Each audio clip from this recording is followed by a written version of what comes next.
It's a great time to be part of this project and to see it all coming together. Again, my name's David Sowers. I'm the Deputy Program Administrator on the SR99 project. I, first of all, kind of want to thank you all for being here and continue to get the message across about the closure and the challenges that drivers are going to face, certainly on Monday morning. I do want to, seems like I haven't seen you guys in weeks, but it was really just last Friday. Our closure that we started Friday night went very well. The contractor's been doing a lot of work this week in those areas that were closed off at the northbound on-ramp at Royal Brome and the southbound off-ramp at Atlantic. The work has progressed as planned. We're very optimistic that things will continue into this weekend as they continue that work. But so far, everything's gone very well with that. And it's only been 5 days, but things continue to progress well. We're joined here today by all the agencies that are involved in this closure, and I want to give everybody an opportunity to talk about their individual agencies and what they're doing to prepare drivers for next week. But I have to reiterate it again and again, business is not as usual. We are going to see longer travel times into the city on Monday morning. We saw this in 2016 when we closed the viaduct for 9 days. We expect folks it's going to take longer to get to work. You know, if you got a doctor's appointment downtown, you got to pick up the kids after school or drop them off before school, those trips are going to take longer no matter where you live in the metropolitan area. We saw a lot of added commute times on westbound routes on 520 and I-90 in 2016, so plan ahead, make sure you give yourself more time to get to work and to get into the city starting Monday. And then pack your patience. Just be ready that this is going to drag on for 3 weeks, and we need to be as diligent the first day as we are on the last. But we'll all get through it, and in the end, we'll have a beautiful facility that we'll be driving through for at least the next 100 years. At least some of you might be. So with that, I'm going to turn it over to Heather Marks, and she's going to talk about SDOT's work as we get ready for the closure. Thanks, Dave. Heather Marks, M-A-R-X. I am the Director of Downtown Mobility for Seattle's Department of Transportation. So, as Dave said, this closure is going to be like nothing we've ever experienced before, and it's going to have region-wide impacts, not just Seattle and not just a few streets. We're all going to have to channel Fred Rogers. We're going to have to take our time. We're going to have to be kind, be patient, and think about other people and how they're experiencing this. And not just on the roads. A bad commute can ruin your whole day. So everybody just take a deep breath. The City of Seattle is ready with 24/7 traffic management and enforcement. We're communicating multiple times a day with all of our partners, including WSDOT, the Port of Seattle, Metro, Seattle Police Department, Seattle Fire Department, Sound Transit, of course.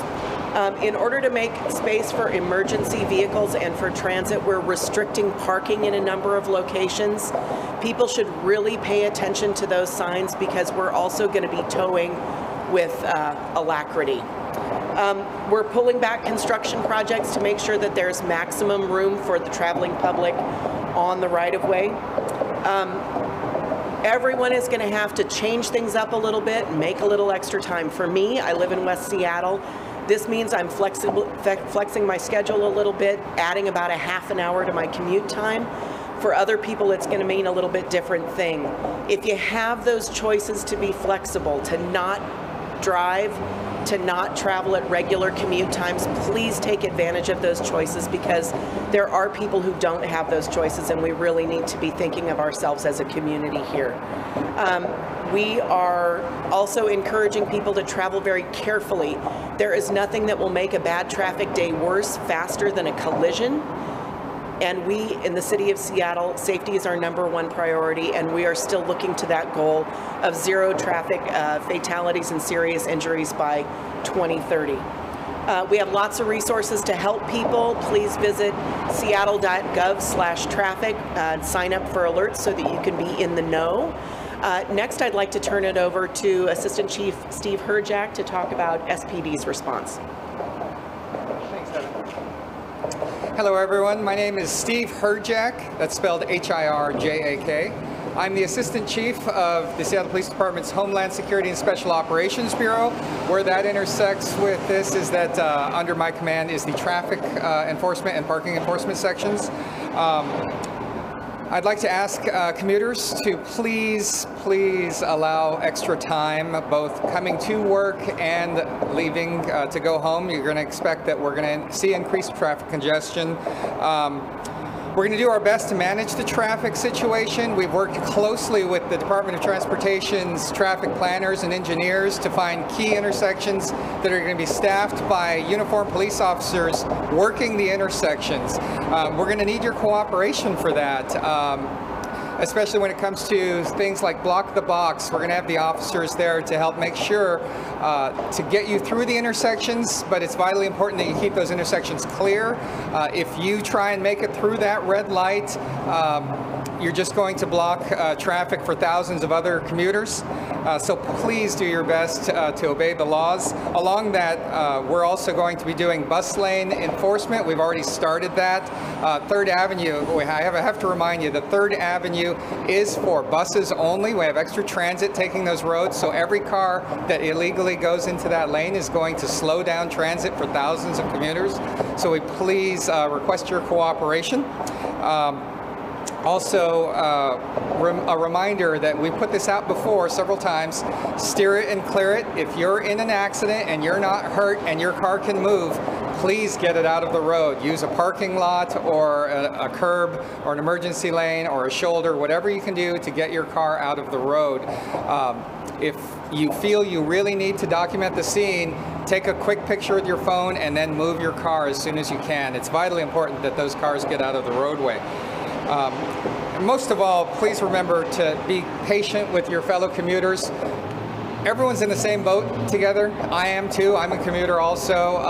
So you have to remember that everyone's going through that same frustration that you're going through, and everyone is going to have to give that extra patience and kindness to each other and make room to let people merge and do the courteous thing with stopping short of that intersection so that it stays clear for cross traffic. So anyway, that's what I have for you this morning. I want to turn it over to our great partner in the Seattle Fire Department, Chief Mondragon. Thank you, Chief. Hi, I'm Deputy Chief Ron Mondragon, M-O-N-D-R-A-G-O-N, with Seattle Fire Operations. Seattle Fire Department supports fire stations through every community in the city of Seattle. Also in the downtown impacted core to 99 and I-5. Those fire stations help us support our mission of emergency medical, rescue, and fire services throughout the city of Seattle. We fully recognize the fact that our response times may be impacted by congestion during this historic event. To support those potentially challenged response times, we've worked with our partner agencies, Seattle DOT and Seattle Police Department, to establish response corridors to navigate our way around traffic. To support those response times, we'd like to ask the public to remember, pull to the right for lights and sirens, and assist us with passing on our left. Additionally, the Seattle Fire Department will be activating our Resource Management Center. The RMC, their primary task will be to coordinate with partner agencies, also to gather response data, both passive and active, to identify any impacts we have, and to provide recommendations to the fire chief on how to minimize or reduce those impacts. So with that being said, I'd like to bring up Metro Transit. Thank you, Deputy Chief Mondragon, and thank you all for your time and attention this morning. We've been hearing stories at Metro of people trying their commute, trying their Metro service for the first time, and that's very encouraging. That's great. There's still time to try out the Metro service in your neighborhood if you're not familiar with it. Peak commute buses can be full, but riding transit is still a better choice for the overall transportation network, and a much better way to be part of your community than driving alone. You can board fast and easy with an Orca card or with the Go Transit app on your smartphone. Or carry $2.75 in cash to get where you're going and $2.75 to get back on your way home. The cash fare and the Orca fares also include a transfer. So if you're traveling a round trip within about 2 hours, your return trip is free. The fare for Orca Lift holders is $1.75, or I'm sorry, the Orca Lift fare is $1.50, and the senior and Medicare fare is $1. In addition, each adult can carry up to 4 kids for free on their Metro Transit trip. Travel is going to be longer. Please allow 30 to 60 minutes extra travel time, especially on the first days of this closure. I'd like to thank people who are taking steps to adjust their commutes by telecommuting, adjusting their work and travel schedules, or trying transit, including the water taxi. No single solution is going to work for everybody, and we're all in this together. My personal example is that I've been commuting from Ballard into downtown Seattle for the last 20 years. And while at first glance the Ballard Bridge corridor does not appear to be directly affected by this project, it will be. And I know that traffic is going to be slower. And particularly for the first couple days of the closure, I'll be leaving a half an hour earlier to get into town for work each morning. We recognize that many work schedules can't be changed, that some trips, like getting to school or daycare or to the doctor, are essential, and it can be very stressful and can cost people a lot of money to not make those appointments. And so I just want to stress again that for that type of essential trip, when you really need to be somewhere on time, please pay extra special attention and leave early. Changing how and when we travel during the next 3 weeks is the best way to make sure that we can all get where we're going and everybody can keep moving. When the new tunnel opens in 3 to 5 weeks, travel conditions and Metro Transit service will, we expect and hope, begin to settle into the new normal. There will be a series of additional changes in March and then towards the end of this year, and we will be talking about those in more detail as time marches on. Thank you very much, and with that, I'm going to turn it back over to WSDOT for some more remarks. All right, thank you, Bill. Okay, so we're going to take questions here in a second, but I was reminded I needed to mention the reason we're standing here at the South Operations Building is because we want to highlight for you all what's happening this weekend. And what is happening this weekend behind me on the columns that are marked in orange are actually the beginnings of the removal of this at this intersection, so we can open up Dearborn to traffic during the in February. So that's one of the things I wanted to highlight here is the demolition of the viaduct will actually take place Saturday and Sunday. A small piece of it right behind me, and I kind of want to highlight that for all of you wondering why we're standing under the viaduct today. So with that, please feel free to ask questions of any of us standing up here. David, a lot of people are going to be stuck in the traffic and they'll be asking themselves, why is it necessary to do it this way? Can you remind us why it was important to close the viaduct for 3 weeks before the tunnel was open? Yeah, I've said this before, this is more than just moving some traffic cones around. There's a fair amount of work at both ends, at both portals, where the traffic is in a current detour situation, leaves Main Line 99 and goes on to the viaduct and then exits. And so what we need to do during this 3-week period is remove embankments, build embankments, stripe, construct barrier, pave. We've got a lot of work that requires time and energy to do. It's not as simple as moving some traffic cones. And at both, you'll see work going on at both ends of the 99 corridor, down here at the south end, of course, and then at the north portal, where the traffic has been shifted, and the workers can get in there and build those barriers, build those pavements, and remove those embankments, and so that we can open up the tunnel in early February. What question for Seattle Police, Captain? What advice or direction have you gotten so far from the mayor's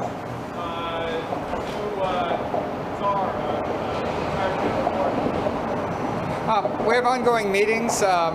right now with the retired general, but right now he's more in the stages of working with SDOT and SPD together to make sure that our existing plans are executed, and he's providing services from the mayor's office to make sure that our needs are met. Can you give one example of a good idea you just taught on the cloud? I don't know if Deputy Director Marks has something.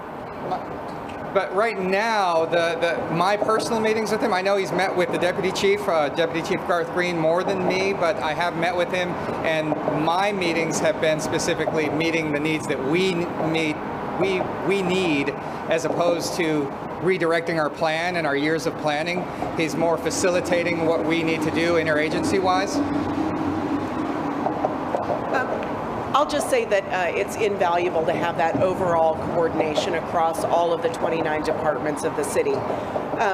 Obviously, Assistant Chief Herjack and I work very closely together to ensure that our plans are harmonious, but having somebody who's in charge of making sure that all the departments of the city are in alignment has been invaluable. Can you give one example of that already?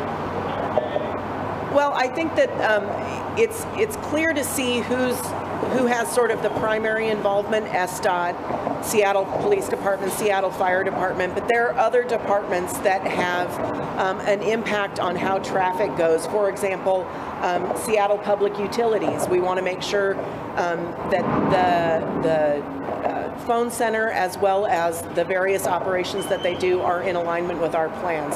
So it's that kind of alignment that has been really valuable. An example that we discussed with retired General Warden was, for example, I have no authority over Sound Transit light rail trains, and he has the mayor's office horsepower behind him, so to speak. And so when the police department needs something, say a light rail train were to block Lander or Holgate and back up traffic for he has the higher level authority of the mayor's office to assist us with getting the quicker coordination with Sound Transit to get that stuff moving, that type of thing. So he's a higher level facilitator for all of these, the 29 agencies Director Marks talked about. Can you talk a little bit about emergency response? I'm sorry, there were two questions at the same time. I didn't hear. Can you talk a little bit more about emergency response? Oh, Emergency response times are likely to grow. So one of the concerns of SPD and the fire department are making sure those emergencies are attended to. We have taken operational steps within patrol to make sure to mitigate any of the response time delays. I don't want to speak specifically operationally because it's an operational security issue with the police department to tell people how we're operating and how we're planning. But we have taken mitigation steps for response time. Also, we've coordinated over the last year and a half with the fire department about emergency corridor lanes, as well as partnering with SDOT to make sure we have those no park zones so that we have room to move people over to the right, to echo Chief Mondragon, move to the right. We have those lanes open so we can get fire trucks through and police cars through. This is something that has been coordinated through countless meetings between the fire department, the police department, and SDOT. So I think we prepared it well for mitigating any of those response delays. What kind of timing are you anticipating? Is there a couple minutes at this point, 5 minutes? No. We're tracking that, and obviously every second counts. So our goal is to stay the same.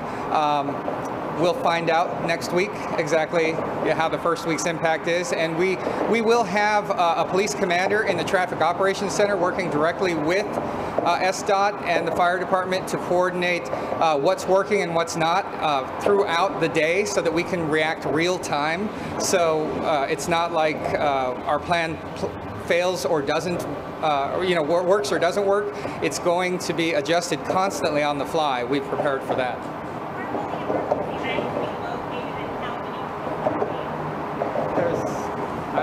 I could probably comment on that. In coordination with the Seattle Department of Transportation, we primarily use North and South avenues of 2nd and 4th Avenue, but in the event of an emergency, we likely will be using the 3rd Avenue bus lanes. We also have established shoot or east to west streets, approximately 8 of them between Denny Way and Yesler. And those streets are typically one-way streets where we've worked out no park signs on one side of the street, which will allow the fire department the ability to bypass congestion or stop traffic. So we do have a map and chart of those specific streets, and we have done that in coordination with Seattle Department of Transportation as well as Seattle Police Transit. We just had a blog post yesterday, so you can check SDOT's blog to see the map of that. Do you remember earlier when I mentioned that you're going to see more no park signs? That's exactly that's right. And that's why we're going to be towing with alacrity. We're going to really get out there. So do not park in those no parked areas.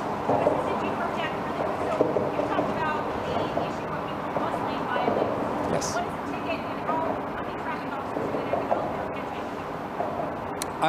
Okay, so there's multiple parts to that question right there.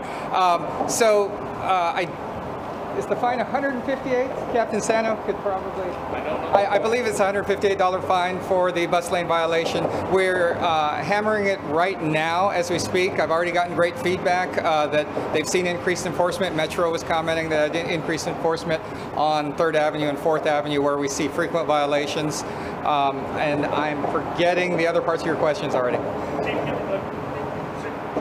Along those lines, when we hear Kevin talk about alacrity, I want to know, for instance, a couple parts here, without giving operational detail. How hard are you going to be going after and ticketing block the boxers?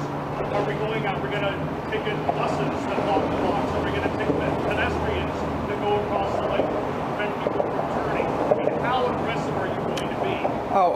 Like I said earlier, this is about community partnership and working together as a community, as a city, to make sure we all get where we need to go. The officers working the intersections goals are to facilitate keeping those intersections clear and moving. So, for example, with a bus lane, we've worked with the traffic planners and the traffic engineers to identify the key intersections where we have the most block-the-box problems, and the officers are going to be stationed there where they can prevent vehicles from blocking that spot where the bus would make it across the street or not, or make it across the intersection. So we plan strategically to try and prevent that in the first place. We're going to try and facilitate getting people out when it does happen, just clearing them as soon as we can, rather than beating up on our citizens that are going through the same bad commute that we are. So it's about community partnership. So you're not going to hand out a whole bunch of tickets then? You're just going to try to move people? It's about working with the community. I'm not taking tickets off the table. We're still police officers, but at the same time, we want to just keep traffic moving. That's the primary goal with the traffic part. Traffic moving this morning, there was a disabled apparently up on 99 here. Apparently that created a real mess for West Seattle, on the West Seattle bridge, because we had a lot of people come to work and said always off for disabled. What happened this morning, and how much of that is a sign of what we all need to brace for? Well, we're going to see an increase in response time from our tows. We've been authorized to help get the tow trucks more quickly to the scene by clearing paths for them, which is something we hadn't previously done as a police department, so we're going to be doing that. We've worked closely with our tow partners and contractors for the city that they have rearranged tow truck driver schedules to bulk up the amount of vehicles they have and putting them downtown.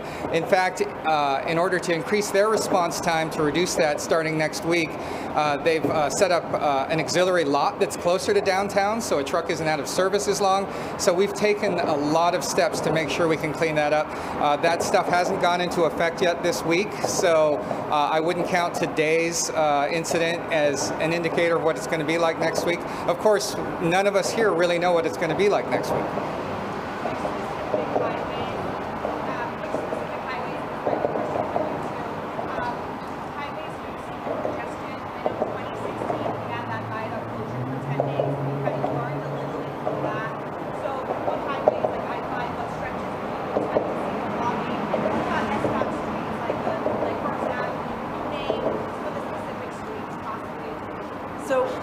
I wish that we could tell you that the congestion is going to be limited to one street, but honestly, this is going to have a region-wide impact, and there's no street that is going to be unimpacted by this closure.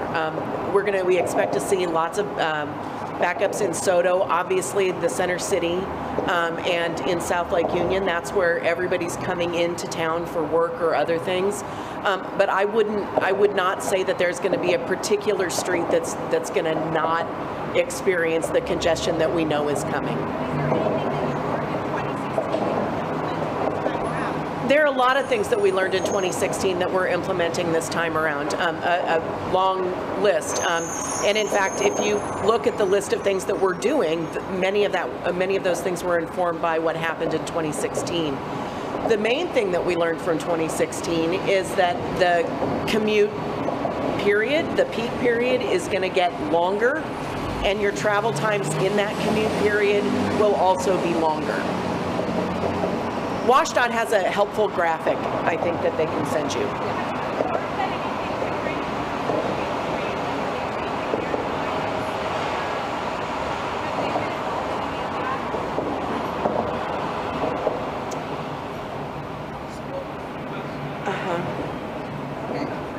Peter, come on up. Peter McGraw is with the Port of Seattle. So. And then after that, we're going to have to, we can take questions aside later, but the crews have to get back to work. They've been standing down for us. Thank you. Peter McGraw, Port of Seattle, last name MCGRAW. We've been speaking with the freight community on both sides of the Cascades for, since August.